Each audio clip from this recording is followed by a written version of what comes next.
record ulit.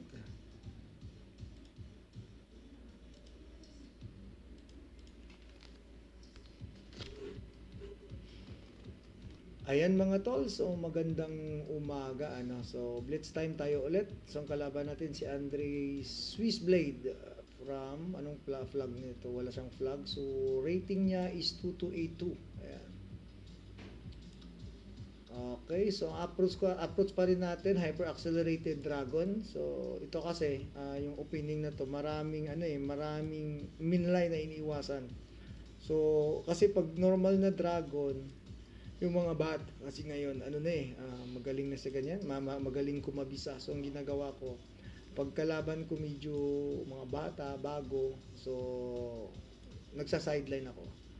Ayan, so yun yung itong ginagawa natin ngayon mga tol, parang inaano kayo sa aking thought process. Ayan, so so dito tayo, pressure tayo dyan. Ta-timing lang tayo mamaya sa kain. Then after nitong laro, kumbaga i-review natin, then i-explain ko sa inyo bakit ganito yung ginawa ko, bakit ganyan. Yan, importante po yan. So dito, pwede na ba to? I think pwede na. Okay. Then ta-timing ko na yung kain mamaya sa night. Kasi wala naman siyang white squared bishop, kaya sa white square tayo. So dito, tapos dito. So mabubuhay yung ating bishop. So may kalamangan tayo gawa ng meron tayong 2 bishop advantage. So ang gagawin natin, weak ngayon yung kanyang white square. So aatakihin natin yung white square. Ayan. White square. Ito na yata, pwede na to. Sige, pwede na. Yan, pwede na. So ito naman tinatawag mga tol, ano yan, minority attack. So dalawa yung pawn niya, isa sa akin, i-attack natin yung pawn natin na isa. So kasi sa normal na training, pag isa sa'yo, yung sa kalaban mo mas marami, wag kang umatake doon. Pero mayroon kasi tayong minority attack. Ayan. So mga tima po yan sa chess. So kumain sa dyan, okay lang kasi makakain din naman natin to. Then mamimaintain natin yung ating 2 bishop advantage.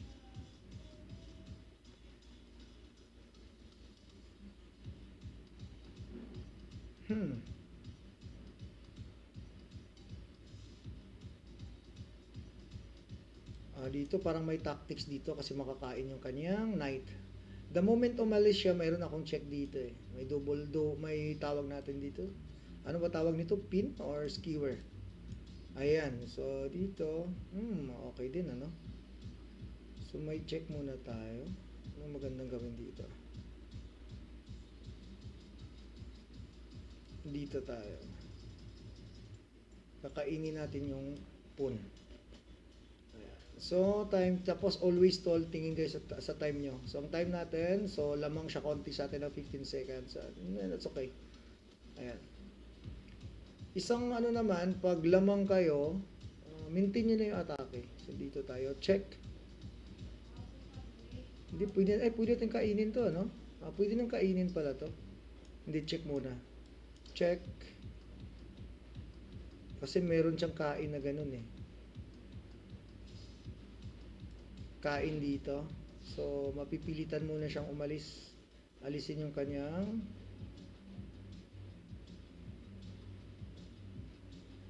rook.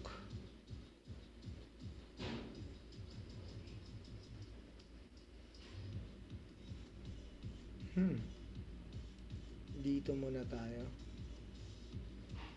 So, yun ang kalamangan yung 2 bishop advantage kasi mga tol. Lamang yan eh, pag ganito, yung open yung position. Pag may 2 bishop ka, i-open mo yung position kasi mas lamang ka doon. Dito, iniisip niya paano niya ma-save yung kanyang dark square bishop kasi ito yung threat ko next eh. Yan. So, yung sa time control, medyo lamang na tayo sa time, no? So, 40 seconds na lang siya. Meron pa tayong 1:10. 1 minute and yun dito. Possible na ba? Okay, sige. Pipressurein natin siya. Pag lamang kayo ng oras mga tol, huwag kayong mag-simplify ng mag-simplify. Dito. Dito, dun sa baba. Pagkain, kain, ganyan. So, dito lang. Ayan. Tamang pressure lang gagawin natin. Dito na naman, pressure naman tayo sa kanya. So, ito mga tol, parang nagpe-play na ako dito ng yung tawag niyan, time attack. Kasi alam kong lamang ako. Yan. So, maintain lang natin yung pressure. Ayan, iwas-iwas. Dito na naman, atake na naman natin yung kanyang rock sa kabila. Iwas konti, ayan, kasi 26 seconds na ako pwede magsalita rito, ano. So, dito, pupush lang natin yung po natin. So, ito sa akin ginagawa ko, simpleng ano na lang. Okay. Tulak, kain. So, simplified natin, lamang tayo sa oras. So, dito, tapos may check tayo sa baba, ayan. Balik tayo dito. Ayan, dito, may pressure. Okay, so kailangan niyang kumain. Mga ganyan lang mga tol, mga ganito simpleng ano lang. Dito tayo, pwede tayong mag-push. Oops, kain. So, create tayo always ng pressure sa kanya. Dito, huwag tayong mag-exchange kasi the more na kumukonti yung yung pyesa, ayan. So, dito tayo. So, may check siya, baba lang tayo. So, 3 seconds na lang siya. So, pwede natin kainin yan. Dito tayo, angat. Angat. Ito. Dito. So, ubusin natin yung oras niya. Yun. Lumamang tayo doon. So, ang kalaban natin si Andre Switchblade. So, review natin mga tol. Importante po yung review. Yung nakikita ko, yung mostly yung mga mga club players na nasa below 2,000, laro lang po ng laro, na matagal yung improvement ng laro nila kasi hindi sila nagre-review. So, maganda din po dito sa chess.com kasi mayroon po tayong review after the game. So, re-review natin, i-explain ko sa inyo yung aking thought process during the game. So, very important po yan. So, pagdating natin, titingnan natin yung opening namin. So, tawag dito is B27 Sicilian Defense Hyper Accelerated Dragon Variation. Ayan. So, ito kasi parang ang nagustuhan ko dito kasi nga ano siya, kumbaga dati kasi naging normal dragon player ako, din naging accelerated dragon, ngayon hyper accelerated na yung ginagawa ko. So, maganda po ito sa blitz, ano. Sa mga higher mga master na talaga, yung mga sa top elite, parang hindi na ito ginagamit. Pero, yun, sa strength ko lang naman, nasa 2-3 lang naman ako. So, so far, effective pa din sa akin. Ayan. So, still book move pa po yan. So, kain. So, yan, fianchetto, variation. Ayan, so normal po yan. So, balik tayo sa analysis. Ayan, so book move para NB3, still a book move. So, D6, book move pa rin. So, ibig sabihin, ano na yan, kumbaga, Theory. Yan, tawag natin na Theory. Still Theory pa rin. Theory pa din yan. RE1, so still a book move. E6, book move pa rin. E4, ito yata yung bago. So, ang ano ng computer dito is H3. Ayan. Pero parang hindi ko maintindihan. Kita ko hindi titira yung X3 na S3 na yan. Kasi parang hindi ko maintindihan in human perspective. Ayan. So, yan. Ginawa ko to gawa ng walang knight dito. Kasi pag may knight dito, may tatalon dito. Kunwari dito yung knight. Ayan. Pag dito yung knight, pagpunta mo ng bishop dyan, tatalon yung knight, kukunin yung bishop. Kaya mostly itong bishop dito yan. So, nilagay ko dyan. Okay, so develop lang. So, pag nagsisilian kayo, ang typical kasi na atake nyo dyan is queen side. Ayan. Kaya dito, lahat ng piyasa ko, tinututok ko ngayon sa queen side. Ayan, pumasok siya dyan. So, dapat pala kainin na yan. Ito kasi pag kinain mga tol, ito yung iniiwasan ko. Ito yun. Magkakaroon ako ng weak pawn dito. Kaya for me, hindi ko gusto. Pero pag computer, parang yun yung gusto niya. So, ang ginawa ko, yan, dyan lang. Ang typical kasi itong knight na yan, dito, pinapapunta yan, saka pupunta yan dito. Yan. Para pag nandyan na siya, ma-exchange siya doon sa bishop na malakas. Ayan. So, yan, yung tamang ginawa ko. Pero para sa computer, inaccuracy daw po yan. Pero wala pa namang false tabla pa naman din. Yung idea ko kasi dito, thought process ko dito is maswap dito sa kanyang bishop kasi malakas yung puti na yan eh. Yun, kinain. So, natupad yung aking yung aking goal. So, sumunod siya doon. So, very good. So far, yan, yun pa rin. Inaccuracy talaga pinipilit niyang kainin. Kung sa computer yan, kakainin ito. Ang ayaw ko kasi dito mga tol, ito, yan. Yung aking E2, E7 is magwi-weak. Tsaka open yung kanyang rook. Yan. So, in human perspective, parang ayaw kong itira yung ganun. Okay, pero yung computer, yun yung gusto niya. So, dyan, kain. So, F3 is a mistake. Dito daw, dapat in A5 na para may threat dito. So, ginawa ko dito, yun, dito na ako kumain. Kain, tapos yun ang idea ko naman, kain ko dito para makuha ko yung line dito, yan. Para makuha ko yung dito kasi ang sa akin, wala na siyang white squared bishop. So, pag walang white squared bishop, so may tinatawag na tayo na color complex. So, yung white square, dalawa kasi yung square na yan, di ba? Black tsaka white. Yung white square ng white ngayon is weak siya, gawa ng wala na siyang white square bishop. So, yun yung parang ko. Yung thought process ko, okay, wala ka ng, weak na yung white square mo, aatakihin ko yan. Lahat ng piyesa ko ngayon aatake sa white square. May ganun pong concept sa chess. Ayan. Bumalik siya, yun, E4, B4, so is a mistake pala yun. So, kung pag computer, dito na siya, no? Ayan. Computer po yan eh. Para sa akin kasi parang, bakit ako pupunta dyan na dito na ako, nasa center ng maganda na yung rook ko, bakit ko isuswap parang ganun. Ayan. Kaya ang ginawa ko, E4, B4. Ang idea ko lang dyan, minority attack naman. So, meron tayong concept sa chess na minority attack. So, yun yung ginamit ko ngayon dito. Dalawa sa kanya, isa sa akin. So, atakihin ko siya kasi may dalawang bishop ako para lumakas yung aking bishop. So, yan. So, dito RC8 dapat. So, ito malabong makita ko yung natira. Malabo. So, ang ginawa ko dito, yun, tama. Ganyan lang sa akin, Queen C7. Ang idea ko dyan, pag kumain ka dyan, queen to queen tayo, then atakihin ko itong queen side mo kung saan dalawa yung aking bishop. Ayan. So, mas malakas. Yun yung aking idea. Oops, sorry. Sana yun?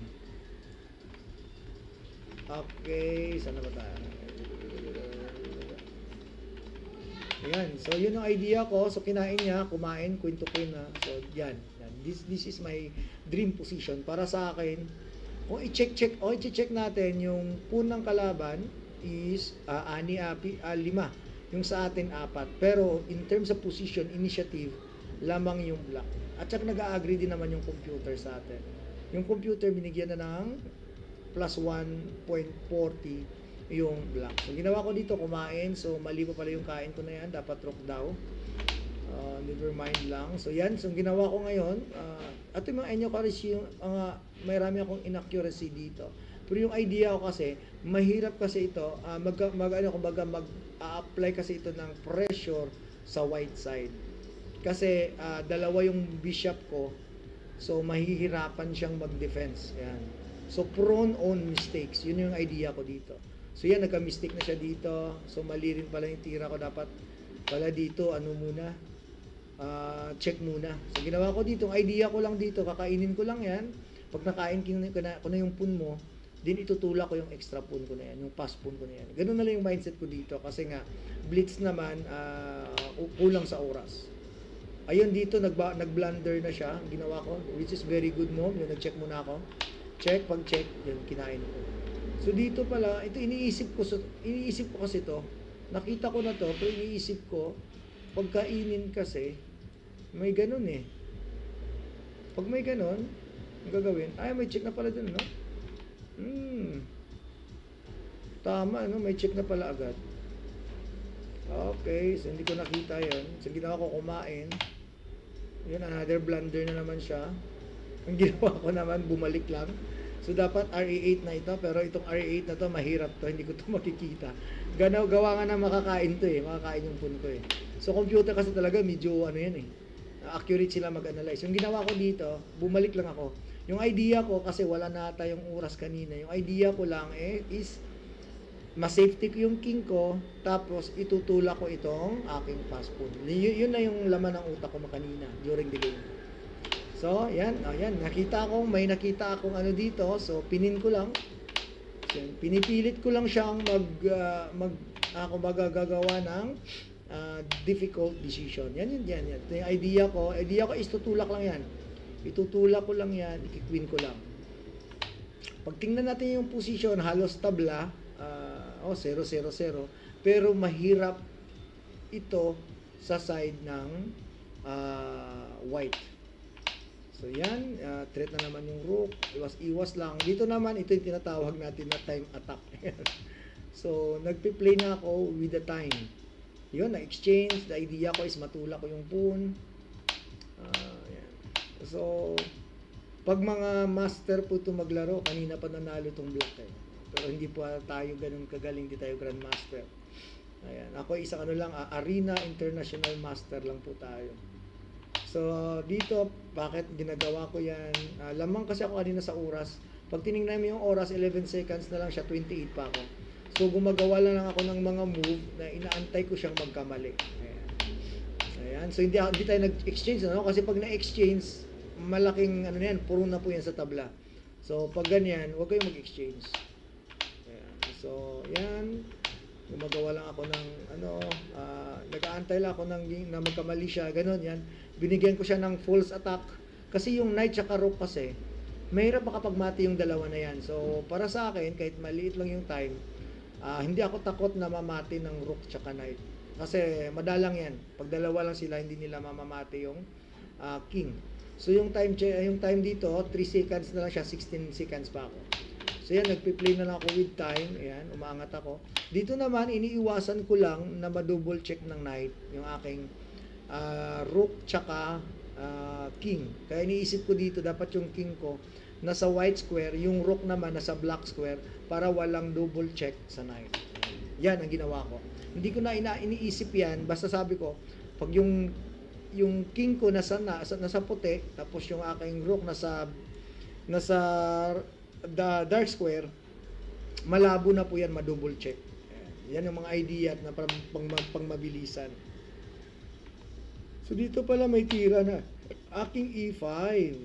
Dito kasi bumaba ko. Pero pwede na palang umangat. Pero kasi wala, 1 seconds na lang siya eh. So ginawa ko, kill time na lang yan. So check. Dito wala na siyang oras, naubusan sa ng oras, panalo tayo. Ayan mga tol, sana na may natutunan na naman kayo dito sa ating blitz analysis. Ayan. So, gagawin natin ito, baka mayroon tayong matulungan ng mga bata. Dito naman is pinapaliwanag ko yung aking thought process, depende po dun sa kakayahan ko, sa strength ko lang. So, possible na yung mga move ko is hindi tama, hindi accurate, pero in my perspective, effective po siya. Sa akin, nakarating ako ng 2.3 to 2.4. Yan yung rating na nararating ko ng ganitong thought process. So, para sa mga po dyan, yung mga beginner, nasa 1.8 pa, nahihirapang umabot ng 2,000 yung rating. Try nyo panoorin ito yung mga videos na gagawin natin. Then, baka makatulong po sa inyo. Then, pag umabot na kayo sa 2.2 or 2.3 na rating, then manood na naman kayo ng mga, analysis na naman ng mga players na nasa 2.6 naman yung rating. Para umangat kayo. Kasi pag ngayon, nasa 1.8 pa lang kayo, 1.5, din manood kayo ng laro nila Hikaru Nakamura, mahirap, matagal po yung progress nyo. Kasi mostly mangyayari ko kasi dyan, yung mga move nila Hikaru, hindi nyo po maiintindihan. Yung lalim, yung deep, hindi nyo po maiintindihan. Ayan. So, yun ngayong umaga, yun na muna mga tol. Kita-kits po tayo sa susunod nating video.